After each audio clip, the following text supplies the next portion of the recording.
Have you noticed the dilemma that higher education is in? Recently, the Trump administration cut off $400 million in federal grants and aids to Columbia University for its inability to stop rampant, overt, and shameless anti-Semitism on the campus. For a long time, the university has decided it's partisan, it's political, and it's left-wing, and it's proud of it. It's widespread in higher education, and the country's been appalled by it. But for some reason, higher education seems to equate Jewish Americans, and by definition Israel, with the white oppressor side of their Marxist binary.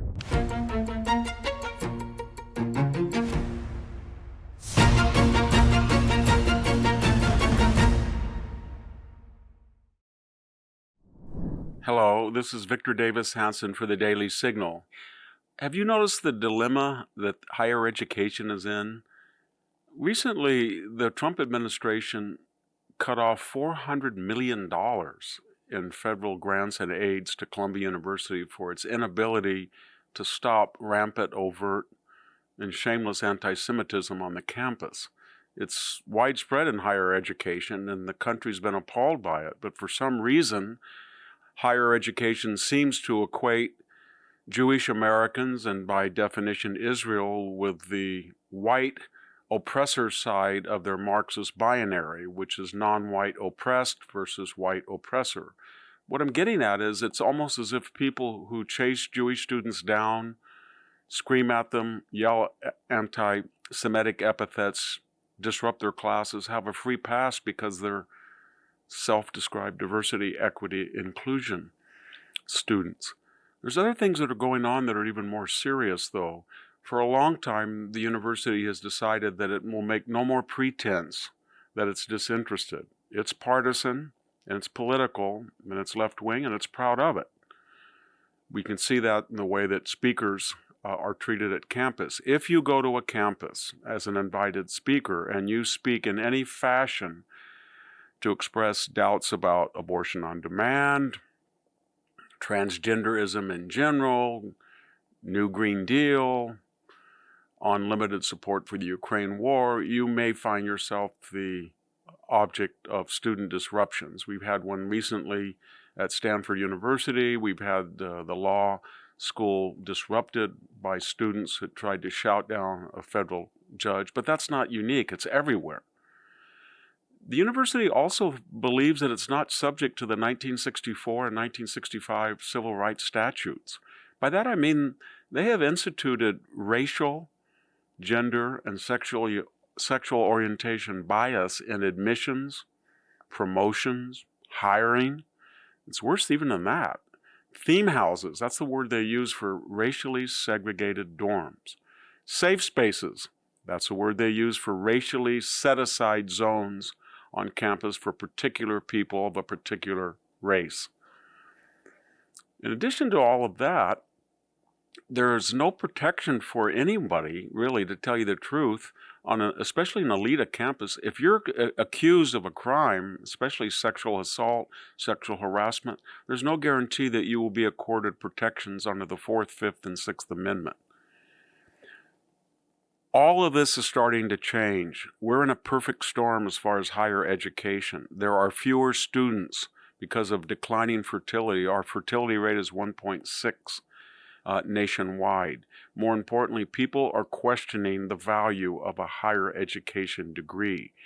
With the onset of diversity, equity, and inclusion therapeutic classes, the old reason to go to the university, to be roundly and disinterestedly educated, disappeared. So students did not get formal instruction in analytics, in English composition, in spoken and written fluency in English, etc., common historical knowledge, math and science literacy. And employers are starting to know it. They're starting to see that if they're going to hire someone from Harvard, Princeton, Yale, or Stanford versus Texas Tech or SMU or Georgia Tech, they're not going to be better prepared. They're probably going to be less well prepared, and they're probably going to go to human resources on the first day of the job. I'm exaggerating, but you can see what I'm saying. But there are other forces that don't look good for higher education besides fertility and the questioning among the American people of the quality and value of a bachelor's degree from our elite institutions. We're 1.7 trillion in student debt, and the Trump administration is looking at this. And there are certain recommendations on the horizons as we speak that the university is not prepared for. Number one, the House and the Senate are trying to adjudicate how much they should tax the multi-million-dollar income on many of these multi-billion-dollar endowments. It could be 15 to 20%. We've mentioned cutting off federal funds to universities that do not protect their Jewish students.